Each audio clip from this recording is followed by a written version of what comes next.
আমরা অনেক দিন ধরে লক্ষ্য করছি ভারতের একটি উগ্র হিন্দুবাদী গোষ্ঠী ভারতের রাষ্ট্রীয় ক্ষমতা আসার পর থেকে সেখানে প্রথমে মুসলমানদের উপর নির্যাতন। আপনারা দেখেছেন কাশ্মীরের তাদের যে স্বাস্থ্য শাসন ছিল সেটি তারা বাতিল করেছে। সেখানে তারা কেন্দ্রীয় শাসন জারি করেছেন, মুসলমানদের অধিকার রহিত করেছেন। আপনারা দেখেছেন কিছুদিন আগে বাংলাদেশে যেমনিভাবে 17 বছর শেখ হাসিনা টিকেছিল, ইভিএমের মাধ্যমে ভোট জালিয়াতি রেজাল্ট পাল্টিয়ে পশ্চিমবাংলাও ঠিক একইভাবে 91 লক্ষ মুসলমানকে ভোটাধিকার থেকে বঞ্চিত করে সেখানে বিজেপি সরকার এসেছে। শুভেন্দুবাবু আসার পরে মুসলমানদের ঘর বাড়িতে হামলা হয়েছে, মসজিদে হামলা হয়েছে, মাদ্রাসা হামলা হয়েছে, ইমাম মসজিদদের খাতা বন্ধ করে দিয়েছেন, মুসলমানদের দোকানপাট লুণ্ঠন করে দখল করে। এমনিভাবে ভারতের অন্যান্য আপনার উত্তরপ্রদেশ মধ্যপ্রদেশও এমনিভাবে হামলা চলছে।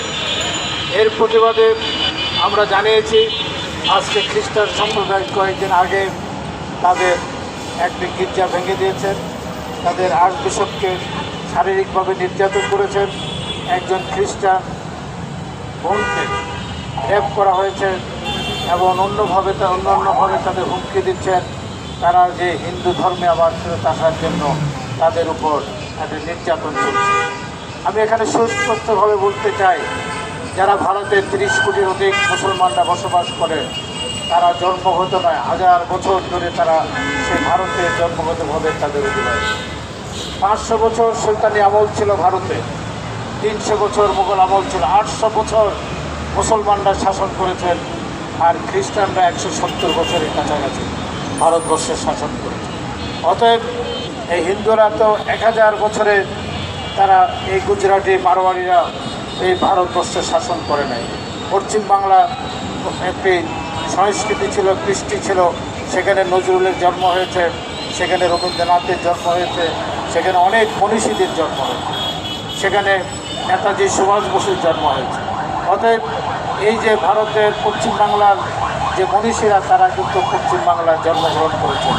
সেই পশ্চিমবাংলাতে বহু বছর পরে এই উগ্রবাদী মোদির শিষ্য শুভেন্দু অধিকারী ক্ষমতায় এসেছে। কীভাবে আসলেন? বাংলাদেশে যেমনিভাবে রেজাল্ট পাল্টে দিয়ে ক্ষমতা আসা হয়েছিল আগে, তেমনিভাবে পশ্চিমবাংলায়ও মানুষের ভোটাধিকার হরণ করে শুভেন্দুবাবু ক্ষমতায় এসেই মুসলমানদের উপর ঝাঁপিয়ে পড়লেন। তাদের মসজিদ, মাদ্রাসা, দোকান, ঘর বাড়ি লুণ্ঠনের একটা মহা উৎসব তারা চালু করেছে। আমি বলতে চাই, আজকে খ্রিস্টান সম্প্রদায়ের উপরেও, দলিত সম্প্রদায়ের উপরেও ভারতে হামলা হচ্ছে, নির্যাতন হচ্ছে। এর বিরুদ্ধে বিশ্ব সম্প্রদায়ের কাছে আমাদের দাবি থাকবে, জাতিসংঘের কাছে দাবি থাকবে, যাতে ভারতে একটি জাতিসংঘের মিশন পাঠিয়ে এই নিরপেক্ষ তদন্তের মাধ্যমে ভারতের উগ্রবাদী সরকার সংখ্যালঘু মানুষের উপর যে অত্যাচার করছে তার একটি বিচার ব্যবস্থা করা এবং যারা করছেন তাদেরকে আন্তর্জাতিক আদালতের মাধ্যমে বিচারে নিয়ে আসার জন্য